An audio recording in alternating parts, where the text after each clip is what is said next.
Hari ini saya ingin membagikan kepada kita pesan Natal di minggu Advent kedua ini di dalam Lukas pasal 1 ayat 26 sampai dengan ayat 37. Mari kita baca dengan judul berikutnya, pemberitahuan tentang kelahiran Yesus. Dalam bulan yang ke-6, Allah menyuruh malaikat Gabriel pergi ke sebuah kota di Galilea bernama Nazaret. Nah, sekarang kota Nazaret, saya pernah ke sana. Sekarang lebih banyak muslimnya di Nazaret. Kepada seorang perawan yang bertunangan dengan seorang bernama Yusuf dari keluarga Daud, nama perawan itu Maria. Ketika malaikat itu masuk ke rumah Maria, ia berkata, "Salam, hai engkau yang dikaruniai, Tuhan menyertai engkau." Maria terkejut mendengar perkataan itu, lalu bertanya di dalam hatinya, apakah arti salam itu? Kata malaikat itu kepadanya, "Jangan takut, hai Maria, sebab engkau beroleh kasih karunia di hadapan Allah. Sesungguhnya engkau akan mengandung dan akan melahirkan seorang anak laki-laki, dan hendaklah engkau menamai dia Yesus.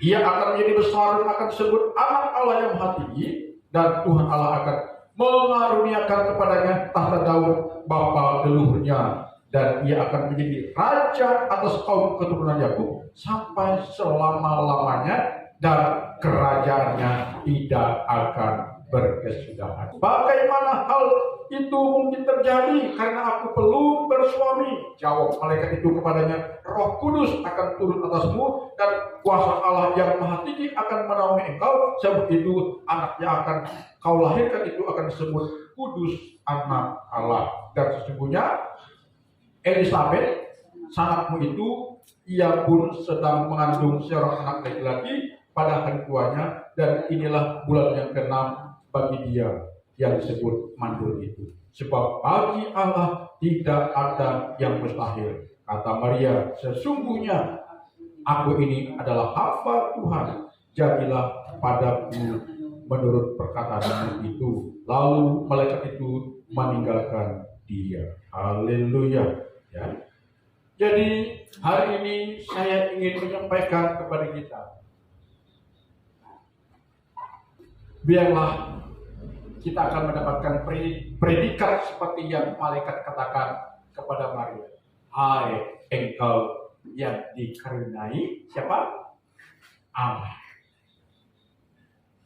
Jadi orang yang dikaruniai oleh Tuhan adalah orang yang sangat istimewa. Katakan amin. Tuhan menghendaki dalam kita menjalani hidup ini, kita benar-benar menjalaninya berdasarkan kasih karunia dari Tuhan. Sebab jika kita berjalan dalam kasih karunia Tuhan, maka kita akan terus mendapatkan perhatian khusus dari Tuhan. Sedangkan mengaruniai, saya perlu jelaskan, ini dulu pernah juga saya sampaikan pengertian ini. Mengaruniai artinya menyatakan kasih kepada, atau memberikan sesuatu sebagai tanda kasih. Mengaruniakan sama dengan menganugerahkan atau memberikan. Jadi orang yang mendapatkan kasih karunia adalah, tadi saya sudah katakan, dia adalah orang yang istimewa. Sebab di dalam bacaan kita tadi, kita menemukan seseorang yang hidupnya mendapatkan kasih karunia atau anugerah istimewa, sehingga Alkitab mencatat hidupnya berbahagia dan menjadi berkah. Mau hidup kita akan terus berbahagia dan menjadi berkah, maka kita harus menjadi orang yang terus mendapatkan kasih karunia dari Sang Raja atau pemilik hidup kita. Namun untuk mendapatkan predikat orang yang istimewa sehingga hidupnya dilimpahi kasih karunia dan anugerah dari pribadi yang lebih tinggi kedudukannya, yaitu Tuhan, maka kita harus memiliki sikap hidup yang pertama terbuka atau mau menerima hal-hal yang baru, seperti hal-hal yang mungkin tidak masuk akal di alam pikiran kita. Coba saudara Robi baca ayat 31, ayat 35, dan ayat 37. Lukas pasal 1 ayat 31. Sesungguhnya engkau akan mengandung dan akan melahirkan seorang anak laki-laki, dan hendaklah engkau menamai dia Yesus. Ayat 35. Jawab malaikat itu kepadanya, Roh Kudus akan turun atasmu, dan kuasa Allah yang Maha Tinggi akan menaungi engkau. Ayat 37. Sebab bagi Allah tidak ada yang mustahil. Dari ketiga ayat ini kita lihat sesuatu yang tidak masuk akal yang disampaikan oleh malaikat kepada Maria. Tetapi karena Maria memiliki sikap terbuka kepada hal-hal yang baru, maka dia mendapatkan predikat sebagai orang yang istimewa, sehingga hidupnya dilimpahi kasih karunia dan anugerah dari pribadi yang lebih tinggi kedudukannya itu. Terbukti dalam ayat yang kita baca tadi, ya. Malaikat berkata, engkau akan mengandung seorang laki-laki dan melahirkannya, dan hendaknya engkau menamakan dia Yesus. Karena Maria masih gadis, ya, belum punya suami, tidak masuk akal, ya. Tetapi dia menerima itu sebagai sesuatu yang baru. Dan inilah salah satu poin bagi sang penerima anugerah Tuhan, karena dia terbuka untuk perkara-perkara yang tidak masuk akal yang dari Tuhan. Katakan, seringkali di dalam kekristenan kita kaku, kita menutup diri untuk hal-hal yang baru yang Tuhan sampaikan kepada kita. Kita tidak ingin adanya perubahan dalam diri kita. Kita mempertahankan status quo kita. Dan itulah yang membuat hidup kita stagnan, saudara. Tidak akan maju selangkah jika kita anti terhadap perkara-perkara yang baru yang Tuhan singkapkan kepada kita. Betapa sering anak-anak Tuhan, orang-orang Kristen, tertutup untuk hal-hal yang baru yang Tuhan singkapkan kepada kita. Sehingga kita tidak pernah memiliki predikat di mata Tuhan sebagai orang yang istimewa. Karena itu target kita akhir tahun 2023 ini, marilah kita mempersiapkan diri untuk menjadi orang yang istimewa di dalam pemandangan Tuhan. Dengan kebersediaan kita terbuka untuk perkara-perkara yang baru yang Tuhan sudah singkapkan kepada kita. Jika kita menutup hal-hal yang baru yang Tuhan singkapkan kepada kita, kita tidak akan pernah mendapatkan predikat sebagai orang yang istimewa di dalam pemandangan Tuhan. Dan jika kita tidak mendapatkan predikat sebagai orang yang istimewa di dalam pemandangan Tuhan, maka kita akan sulit untuk mengalami kasih karunia Tuhan.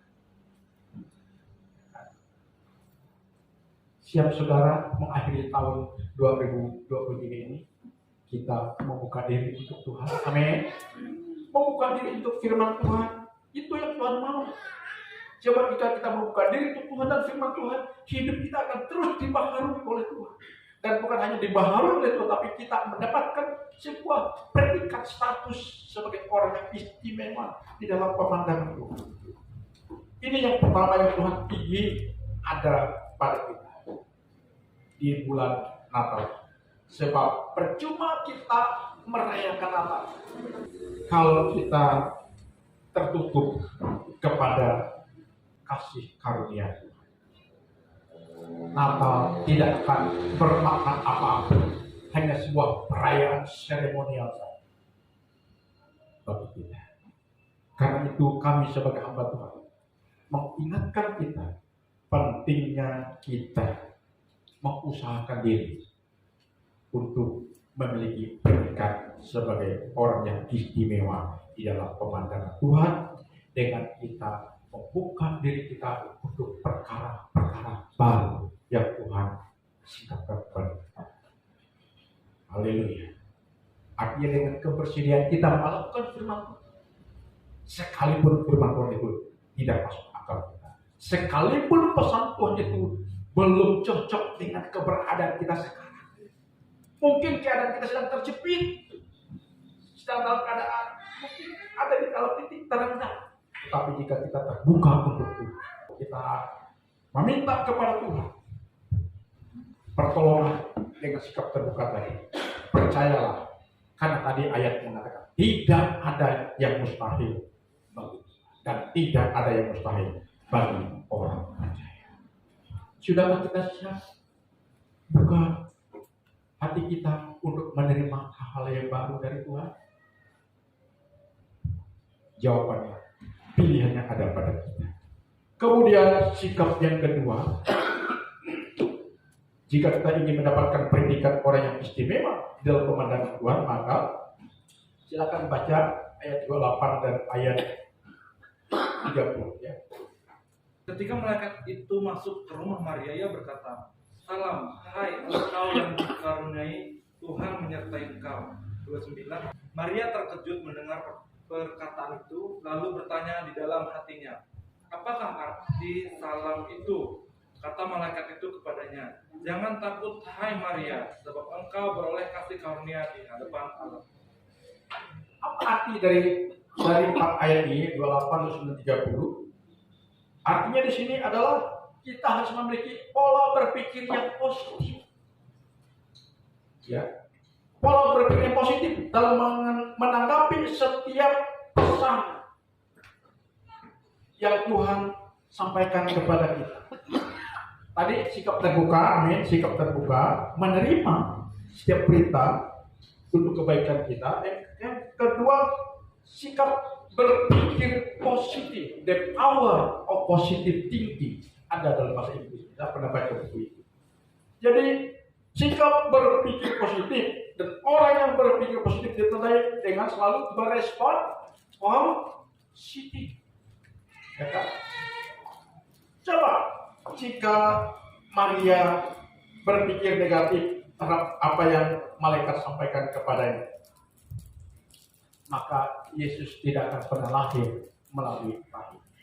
Rencana Allah tidak akan tergenapi dalam hidupnya jika Maria berpikir negatif. Dan orang yang selalu berpikir negatif pasti sulit menerima hal baru dalam hidupnya. Orang-orang yang berpikir negatif tidak akan pernah mengalami sebuah terobosan dalam hidupnya. Dia akan tidak hanya sekedar stagnan, tetapi dia akan mengalami penurunan. Kan itu kita harus berpikir positif. Ya. Kalau kita menghadapi situasi kehidupan yang mengalami semacam naik turun, fluktuasi, kita harus berpikir positif. Saat-saat kita sedang menghadapi ujian kehidupan, kita harus berpikir positif. Bertanya kepada diri kita sendiri, bertanya kepada Tuhan. Seperti kami mengalami hal yang tidak nyaman dalam minggu ini, yaitu ketika saya di kebun kami yang ada di dekat Sanjang Kuno, dari kejauhan dari kaca mobil saya sudah lihat, wah ini pondok sudah dibobol mal, sudah kelihatan jendelanya sudah bolong. Seperti saya datang lihat ke sana, jendelanya sudah kaca jadi udah berantakan, dibobol, mungkin pakai gancu atau pakai palu, mereka dobrak dari luar karena mereka tidak berhasil membuka gembok pintu depan. Akhirnya di dalam mereka bobol, dan saya masuk sampai kaki saya luka karena serpihan kaca. Dan karena memang tidak ada barang berharga dalam pondok, kecuali cangkul kecil yang mereka ambil sepertinya. Tidak apa-apa sih. Dan saya datang sana, habis saya sapu, bersih-bersih, buang serpihan kaca, saya berdoa begitu. Saya tetap tenang, saya tidak rasa marah. Saya bilang, Tuhan, ini pencuri seperti ini. Saya tidak dendam, saya tidak marah dengan pola hidup mereka yang seperti itu. Tolong Tuhan, Engkau yang berperkara sadarkan orang ini, tobatkan orang ini. Sebab kalau tidak, sampai kepada 7 turunan hidupnya tidak akan pernah sejahtera jika dia terus melakukan perbuatan-perbuatan. Habis itu saya perbaiki, saya tambah seperlunya. Jadi ini yang saya lakukan, saya tetap tenang. Jadi orang yang berpikir positif, dia tidak akan pernah terguncang oleh keadaan tertentu, oleh situasi tertentu. Dia tetap mampu mengekang dirinya, menjaga dirinya. Karena itu mari kita harus berpikir positif. Saya ulangi lagi, baca ayat 28 dan ayat 30 tadi dari Lukas pasal 1. Ini sangat menarik, saudara-saudara. Ketika malaikat itu masuk ke rumah Maria, dia berkata, "Salam, hai engkau yang dikaruniai, Tuhan menyertai engkau." Maria terkejut mendengar perkataan itu, lalu bertanya dalam hatinya. Nah, itu orang berpikir positif.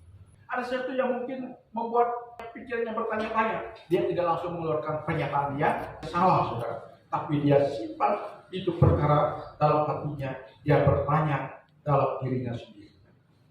Lalu ayat 31, "Sesungguhnya engkau akan mengandung dan akan melahirkan seorang anak laki-laki." Oh bukan, ayat 30 ya.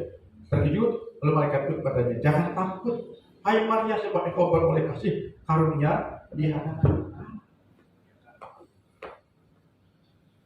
Jadi orang yang selalu berpikir positif sudah dekat dengan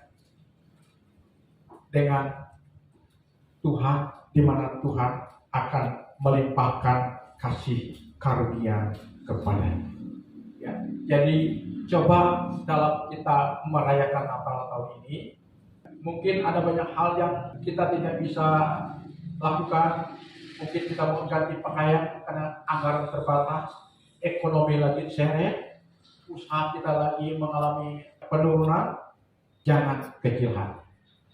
Tetaplah tegar, tetaplah kuat, tetaplah berpikir positif dengan kita mengharapkan kepada diri kita sendiri dan kepada Tuhan. Tuhan, kalau hal ini terjadi pada diriku, aku percaya ini sifatnya sementara. Aku percaya habis gelap terbitlah terang. Katakanlah, tidak selamanya masa kesulaman ini dipersedangkan kepada kita jika kita berpikir positif. Percayalah, mungkin 3 bulan, 4 bulan, 5 bulan, mungkin 1 tahun kita dihadapkan pada suasana kelam dalam diri kita, dalam usaha kita, dalam rezeki kita. Tapi jika kita terbuka, jika kita berpikir positif, tidak boleh menyalahkan pihak lain, tapi kita bertanya kepada diri kita sendiri dan bertanya kepada Tuhan, apa maksudmu Tuhan dengan perkara ini? Percayalah, suatu saat Tuhan akan melimpahkan kasih karunia kepada kita dan kita akan terheran-heran. Sebab orang yang mendapatkan predikat sebagai orang yang istimewa dalam pemandangan Tuhan jika Tuhan melimpahkan kasih karunia kepadanya. Jika orang itu terbuka untuk perkara-perkara yang tidak masuk akal, tapi dia menerima, artinya berpikir positif, dan yang terakhir dengan sikap penurut, tidak memberontak. Coba saudara lebih baca ayat 38. Kita harus menjadi orang penurut, saudara. Orang terbuka, orang berpikir positif, pasti penurut. Sesungguhnya aku ini adalah hamba Tuhan, jadilah padaku menurut perkataan itu. Lalu malaikat itu meninggalkan dia. Dia berkata, sekalipun berita ini sebagai malaikat tidak masuk akal. Sama seperti Abraham, Allah jadikan engkau akan memiliki keturunan pada masa tuanya. Dan apa yang terjadi? Abraham percaya sehingga Tuhan memberikan Ishak ketika Abraham berumur 100 tahun. Tidak masuk akal, tapi mereka menerima itu sebagai sesuatu yang baru dalam dirinya dan mereka tetap berpikir positif dan penurut, saudara. Tidak memberontak, tidak berkata tidak masuk akal. Itu kan firman Tuhan, itu kan kepala pendeta, biarkan aja. Firman Tuhan masuk di ringan kiri, keluar di ringan kanan, dan itu akan terjadi pada orang yang tidak penurut. Orang yang tidak penurut susah mengalami terobosan atau breakthrough dalam. Ada di antara saudara yang bekerja dalam satu perusahaan. Misalnya, saudara bekerja dalam satu perusahaan, ya, tapi saudara terus menjelek-jelekan perusahaan itu, menjelek-jelekan direktur, menjelek-jelekan bosnya, menjelek-jelekan owner daripada perusahaan itu. Padahal saudara cari makan di sana. Itu adalah gambaran orang yang menolak kasih karunia Tuhan. Orang yang berpikir negatif. Karena itu jika saudara bekerja dalam satu perusahaan, saudara harus terima itu sebagai sebuah anugerah dari Tuhan dan tetap menjadi penurut yang sejati. Katakan amin. Tetap loyal kepada perusahaan di mana saudara bekerja. Tetap saudara harus menghormati pimpinan saudara. Saudara menghormati pemilik daripada perusahaan itu. Kan banyak orang kerja dalam suatu perusahaan tapi memberontak dalam perusahaan itu. Sama seperti kita sudah diberikan oleh Tuhan nafas hidup setiap hari, diberikan kesehatan, dicukupkan segala kebutuhan kita melalui alam semesta ini. Tapi masih ada orang yang memiliki sikap pemberontak kepada Tuhan.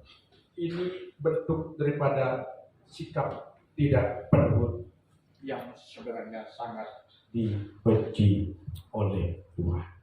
Karena itu, marilah hari ini kita mengusahakan diri kita untuk memiliki predikat orang yang istimewa di dalam pemandangan Tuhan, sehingga kita akan terus dikaruniai kasih karunia Tuhan. Dan kalau kita sudah mendapatkan kasih karunia Tuhan, hidup ini mengindahkan. Katakan amin.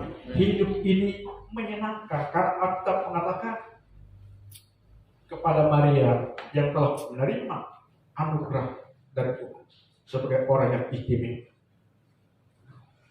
Alkitab mengatakan dia orang yang paling berbahagia dalam hidup. Mau kita mendapatkan predikat sebagai orang yang berbahagia di dunia ini, maka milikilah sikap terbuka, milikilah berpikir positif dan penurut yang sejati. Karena hanya itulah yang Tuhan cari kepada kita yang telah mengaku percaya kepada karyanya yang telah menebus kita.